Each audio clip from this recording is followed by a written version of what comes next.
Hello everyone welcome back to our channel. So ఇవాంటి వీడియోలో మనం డిస్కస్ చేసుకునే టాపిక్ మా ఎస్ఎస్సి జీడీ. ప్రీవియస్గా మనం 10 క్వశ్చన్స్ డిస్కస్ చేసుకున్నాం కదా మా ఇంగ్లీష్కి సంబంధించినవి. సో ఈ వీడియోలో మనము 11th క్వశ్చన్ నుంచి మనము కంటిన్యూ చేసుకుందామా, ఓకేనా? సో ప్రీవియస్గా మనం జనరల్ అవేర్నెస్ కూడా డిస్కస్ చేసుకున్నాం. అవన్నీ కూడా నేను పోస్ట్ చేశాను, అన్ని ప్లేలిస్ట్లో మెన్షన్ చేశాను, మా ఆర్డర్లో ఉన్నాయి, అన్నీ కూడా చూడండి, ఓకేనా? సో ఇవి మనకి ఎస్ఎస్సి జీడీ ఎగ్జామ్కి రాబోయే ఆగస్ట్లో ఉంది కదా, సో ఎగ్జామ్కి మనకి చాలా యూస్ఫుల్ అవుతుంది అనమాట, ఓకేనా? సో ఇంకెందుకు కూడా వీడియో బిగిన్ చేసేద్దాము. సో మన 11th question చూడడమా. So 11th question ఏంటి అంటే grammatically error sentence find out చేయమంటున్నాడమా. సో మన క్వశ్చన్ చూస్తే my aunt has a petted Rhode Island red rooster. So మనకి ఇచ్చిన దాంట్లో బ్రాక్ ఇది ఉంది కదా.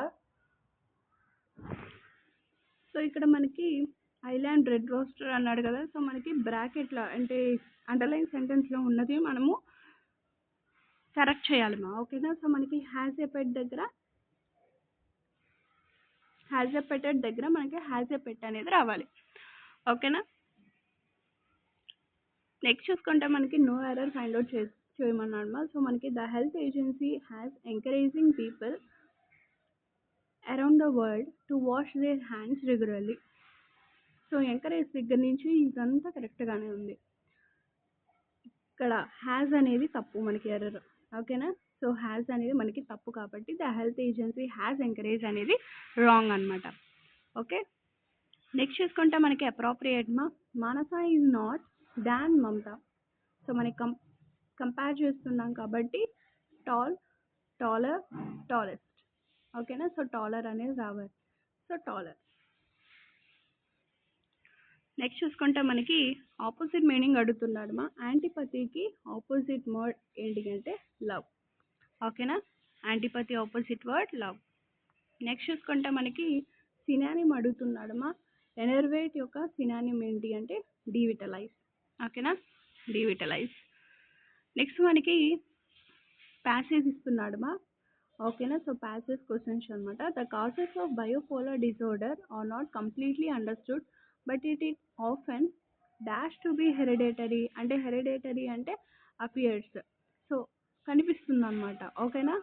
మనం అర్థం చేసుకోలేకపోయినా ఇది కనిపిస్తుంది, it appears hereditary. The first manic or depressive episode of bipolar disorder usually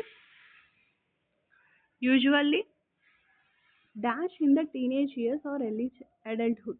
so మనకి అక్కర్స్ అనేది రావాలి, ఓకేనా? Usually occurs in the teenage years or early adulthood అని చెప్తాం, ఓకేనా? నెక్స్ట్ చూసుకుంటే మనకి the symptoms can be subtle and confusing many people with bipolar disorder are overlooked. So bipolar disorder అనేది మనకి టీనేజర్స్కి ఎక్కువగా వస్తుంది, ఆర్ అడల్ట్హుడ్లో ఉన్న వాళ్ళకి ఎక్కువగా వస్తుంది అనమాట, okay? Resulting unnecessary suffering. So వాళ్ళు సఫర్ అవుతున్నారు కాబట్టి సఫరింగ్ అని అంటాము. So suffering since bipolar disorder tends to worsen without treatment ఇది is important to learn. So ఇది మనకి ట్రీట్మెంట్ అనేది చాలా అవసరం అనమాట, okay? So it is important to learn why. So ఎందుకు వస్తుంది అనేది మనం తెలుసుకోవాలి. Why the symptoms look like recognising the problem is a first step to feeling better and getting your life back on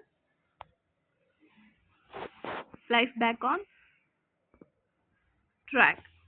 so track ప్లాట్ఫామ్లోకి వస్తుందా life? కాదు కదా, సిస్టంలో వస్తుందా? నో, మనకి ఇది గవర్నమెంట్కి యూజ్ చేస్తాం, ఓకేనా? సో టైం అనేది టైంకి వస్తుందా మన లైఫ్? నో కదా.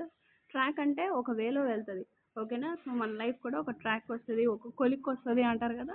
సో దాన్ని మనం ట్రాక్ అని మెన్షన్ చేస్తాం, ఓకేనామా? సో ఇవి మనకి 10 క్వశ్చన్స్ మా, ఓకేనా? ప్రీవియస్గా నేను ఒక 10 క్వశ్చన్స్ చేశాను, అవి ఎవరైనా చూడకపోయి ఉంటే వెంటనే ఆ వీడియో చూడండి, ఓకేనా? So thank you for watching మా. Take care, bye. నెక్స్ట్ వీడియోలో మళ్ళీ కలుద్దాం.